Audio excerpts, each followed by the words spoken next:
Liebe Brüder und Schwestern, sucht Gott und lebt. Dieser Ruf des Propheten Amos klingt über Jahrtausende hinweg bis zu uns heute. Amos war ein einfacher Hirte aus der Wüstenregion Tekoa. Tekoa liegt etwa 10 Kilometer südlich von Bethlehem, dem Geburtsort von Jesus. Er wirkte als Prophet von 760 bis 750 vor Christus in einer Zeit großer sozialer Ungerechtigkeit. Die Kluft zwischen Arm und Reich wurde immer größer. Der Name Amos bedeutet der Getragene von Gott. Das heißt, Gott hat ihn berufen, um den Menschen in Israel ins Gewissen zu reden, zu einer Gesellschaft, in der Reichtum, Macht und Selbstsicherheit den Glauben verdrängt hatten. Er wurde von Gott berufen, um zu den Menschen zu sprechen, die äußerlich wohlhabend, aber innerlich von Gott entfernt waren. Diese Worte sind auch eine Erinnerung an uns, dass wir Gott in unserem Wohlstand nicht vergessen. 3-mal ruft Amos zu den Menschen: Suchet Gott und ihr werdet leben. Hier ist das Wort suchen sehr wichtig. Es bedeutet nicht, Gott irgendwo zu finden, sondern Gott aktiv zu begehren, nach Gott zu fragen und ihn aktiv im Denken, im Handeln und in den Beziehungen zu suchen. Amos ruft nicht zu Frömmigkeit im Tempel von Jerusalem auf, sondern zu gelebtem Glauben in der Gesellschaft. Seine Worte sind eine Mahnung, aber sie sind auch eine Einladung, das Herz neu auszurichten. Wenn Menschen Gott vergessen, wird das Leben bitter und leer. Amos erinnert uns, wahres Leben entsteht nicht aus Besitz oder Erfolg, sondern aus der Beziehung zu Gott. Er sieht, wenn Menschen Gott vergessen, verlieren sie oft auch das Mitgefühl füreinander. Ohne Gerechtigkeit stirbt das Leben von innen her. Amos kritisiert scharf, dass reiche Menschen sich Häuser aus Elfenbein bauen, während Arme hungern. Gott fordert durch Amos: Hasst das Böse und liebt das Gute. Er kritisiert eine Gesellschaft, die die Schwachen übersieht und sich selbst in den Mittelpunkt stellt. Wie zeitnah seine Worte klingen. Auch wir stehen heute in der Gefahr, uns im Konsum und in der Flut von Informationen zu verlieren. So geht leicht der Blick für das Wesentliche, für den Menschen und für Gott aus den Augen. Der Prophet Amos sagt damit auch uns heute, dass Glaube und Gerechtigkeit untrennbar zusammengehören. Schon hier erkennen wir die Botschaft von Jesus, nicht wahr? In den prophetischen Worten von Amos wird deutlich, dass für Gott alle Menschen gleich sind.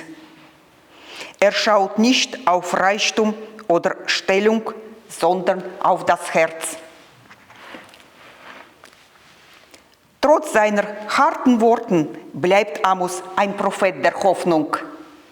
Sein Ziel ist nicht Zerstörung, sondern Erneuerung. Er zeigt, Gott wendet sich nicht von uns ab. Er schenkt immer wieder neue Möglichkeiten zur Umkehr. Vielleicht wird der Herr, der Gott der Herrscharen, dem Rest Josef gnädig sein. Diese Hoffnung erfüllt sich in Jesus, in seiner Geburt, in seinem Leben und in seinem Kreuz. Mit Jesus wird aus dem Vielleicht für die Vergebung ein sicheres Ja von Gott zum Leben. Darum passt auch dieser Text wunderbar zum heutigen Tag, zur Taufe von Jolene. In der Taufe beginnt eine neue Suche nach Gott und ein neues Leben mit Jesus. Heute feiern wir den Reformationstag und denken dabei an Ulrich Zwingli oder Martin Luther, die durch ihren Mut und ihre Liebe zur Bibel die Kirche erneuert haben. Amos sagt, aber Recht ergieße sich wie Wasser und Gerechtigkeit wie ein immer fließender Bach. Dieses Bild zeigt, dass Gerechtigkeit lebendig, stark und wirksam ist. So wie es die Reformatoren gelebt haben. Doch schon viel früher, im 4. Jahrhundert nach Christus, lebte ein Mann, der mit Gottes Hilfe ebenfalls die Kirche und damit die ganze Gesellschaft erneuerte. Basilius der Große, auf dem sowohl die Kirche des Ostens als auch die Kirche des Westens mit voller Bewunderung blickt.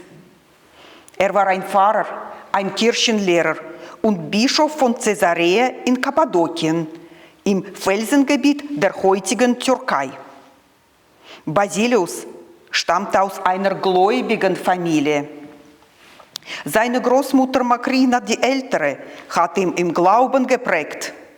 Seine Schwester Makrina, die Jüngere, führte ihn zur inneren Bekehrung. Basilius studierte in Athen und Konstantinopel Philosophie, Redekunst und Theologie. Er war ein talentierter Redner und begabter Schriftsteller. Es gibt verschiedene Gemeinsamkeiten zwischen dem Propheten Amos und dem Basilius des Großen. Der Prophet Amos staunte über die Schöpfung und die Sterne. Er erinnert uns daran, dass Gott das Siebengestirn und den Orion gemacht hat. Seine Worte zeigen, dass Gottes Handeln sich auch in der Natur offenbart. Basilius der Große ging noch einen Schritt weiter. Seine Lehre über die Erkenntnis Gottes war für die damalige Zeit revolutionär. Er betonte, dass sich Gott in allem zeigt, was lebt, atmet und wächst. Gleichzeitig verband er diesen Glauben mit den Naturwissenschaften. Er erklärte, wie alles zusammenhängt. So verband Basilius die Wissenschaft und die Bibel auf beeindruckende Weise. Er zeigte, dass die Erforschung der Welt und die Erkenntnis Gottes sich ergänzen. Doch Basilius entschied sich bewusst gegen seine Karriere als Wissenschaftler und gegen Wohlstand. Mit seinen Gaben engagierte er sich für den christlichen Glauben und für die Bedürftigen. Sein Leben widmete er Gerechtigkeit, Nächstenliebe und einer lebendigen Kirche. Diese Werte prägten auch im 15. Jahrhundert die Reformatoren in der Schweiz und in Deutschland. Als ein mutiger Mensch setzte sich Basilius dafür ein, die Kirche wieder stärker auf Gott auszurichten. Mit vielen Schriften und Streitgesprächen kämpfte Basilius gegen falsche Lehren, die Jesus Christus als Gott ablehnten. Außerdem kämpfte er gegen die Ungerechtigkeit der Wohlhabenden gegenüber den Armen. Er gab seinen Besitz während der Hungerszeit auf und zog sich für eine gewisse Zeit in die Einsamkeit zurück, um Gott zu suchen. Doch es war keine Weltflucht. Basilius sah Gott nicht nur in der Stille, sondern auch im Dienst am nächsten. Später gründete er Spitäler, Armen- und Waisenhäuser. Basilius war überzeugt, wer die Schwachen sieht, der sieht auch Jesus. Er forderte, dass die Kirche nicht nur Worte verkündet, sondern Gerechtigkeit lebt. Basilius sah die Suche nach Gott als lebenslangen Weg, eine Bewegung des Herzens zwischen Glauben, Denken und Handeln. Gott ist nicht fern. Er ist im Atem des Gerechten, in der Tat des Barmherzigen, erklärte er uns. Darum sage ich, Basilius war ein Reformator vor der Reformation. Er kämpfte für einen lebendigen Glauben, für seine Kirche, für alle Menschen sieht und er kämpfte gegen politische Mächte. Er suchte Gott mit Kopf, Herz und Händen. Über 1000 Jahre später, im 16. Jahrhundert, begegnen wir Johannes Oekelompat, dem Reformator von Basel. Er erklärte die Bibel und begleitete Menschen seelsorglich. Oekelompat übersetzte Texte und hielt Predigten.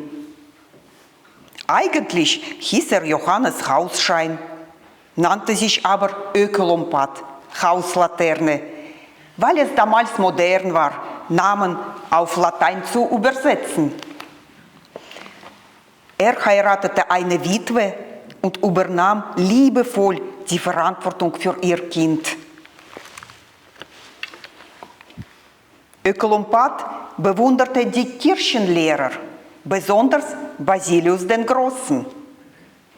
Fleißig übersetzte er seine Schriften ins Deutsche, um sie für die Menschen seiner Zeit verständlich zu machen. 1521 veröffentlichte er Basilius' Werk Wider die Wucherer gegen die Ausbeutung der Armen. Oekelompat sah in Basilius ein Vorbild, ein Mann, der den Glauben lebte, statt ihn nur zu lehren. Auch er kämpfte für eine Kirche, die zur Bibel zurückkehrt, setzte sich für soziale Gerechtigkeit ein und machte Gottes Wort für alle verständlich. Amos, Basilius und Oekelompat zeigten, dass Glaube, Gerechtigkeit und Barmherzigkeit untrennbar zusammengehören. Basilius reformierte die Kirche von innen durch die Bescheidenheit, Bildung und Dienst. Oekelompat reformierte sie nach außen. Er hielt Predigten auf Deutsch, schrieb auf Deutsch und setzt neue kirchliche Regeln um. So macht er deutlich, wie Glauben im Alltag gelebt werden kann. Amos erinnert uns auch daran: Suchet das Gott und nicht das Böse, damit er lebt. Und der Herr, der Gott der Herrscharen, sei mit euch, wie ihr es sagt. Hasst das Böse und liebt das Gute. Richtet Recht in den Toren. Gelebter Glaube bedeutet Handeln, so wie Basilius und Oekelompat es vorlebten. Und sie waren sich einig: Nur wer Gott sucht, kann wirklich leben. Was bedeutet diese Botschaft für uns am Reformationstag, an einem Taufsonntag? Die Taufe ist der Beginn dieser Suche nach Gott. Jesus lädt uns ein, unser Leben nach Gott auszurichten, in kleinen Schritten, im Alltag und in der Liebe zum Nächsten. Amos, Basilius und Ökolompat zeigen uns, Gott suchen bedeutet nicht in den Himmel zu schauen, sondern Gottes Handeln in Mitmenschen zu erkennen. Gott suchen heißt, sich von seinem Wort verändern zu lassen. Und Gott suchen heißt, Mut haben, mitzudenken und aufzustehen, wenn Unrecht geschieht. Sei es in unserem Alltag oder in uns selbst. Sucht Gott und lebt. Dieser Ruf verbindet Amos, Basilius, Ökolompat und auch uns heute. Denn für Gott zählt nicht, was wir besitzen, ob wir jung oder alt sind oder woher wir stammen. In seinen Augen sind wir alle gleich wert und geliebt. Die 3 Männer suchten Gott auf ihre Weise. Amos in der Gerechtigkeit, Basilius in der Nächstenliebe, Ökolompat im Wort. Und wir? Wir suchen Gott und finden Jesus, der uns jeden Tag seine Liebe schenkt. Wir können Gottes Liebe weitergeben, mit jeder helfenden Hand, mit jedem tröstenden Wort und mit jedem Gebet und mit jedem geteilten Stück Brot. Denn Teilen ist Betten mit den Händen. Ich lerne immer wieder, meinen Glauben im Alltag zu leben. Perfekt ist das sicher nicht, aber es kommt von Herzen. Wenn ich Kleidung meiner Tochter weitergebe oder eine kleine Kollekte mache, dann ist das für mich eine Art, etwas von der Hoffnung weiterzugeben. Man hilft bescheiden, indem man gute Lebensmittel, die man vielleicht nicht zu viel gekauft hat und die bald abläuft, an Menschen weitergibt, die sie gut brauchen können. Man kann eine einsame Nachbarin zum Kaffee einladen. Das kann auch ein Geschenk sein. Oder man könnte ein Weihnachtsbäckli machen für die gleichnamige Aktion. Als ich vor über 20 Jahren in der Sozialabteilung arbeitete, erlebte ich oft, wie viel Gutes möglich ist, wenn Menschen zusammenwirken. Ich schrieb damals E-Mails und Briefe an große Unternehmen und bat um Unterstützung für Projekte, für Waisenkinder oder Kinder aus Familien in Not. Nie bekam ich eine Absage, immer kam Hilfe. Manchmal in Form einer Spende, manchmal stellte eine Firma einen Raum zur Verfügung. Andere Male übernahmen die Unternehmen den Lohn eines Sportlehrers, damit die Kinder an Sportveranstaltungen teilnehmen konnten. Oft organisierten sie Busse, um Konzerte und Ausflüge zu ermöglichen.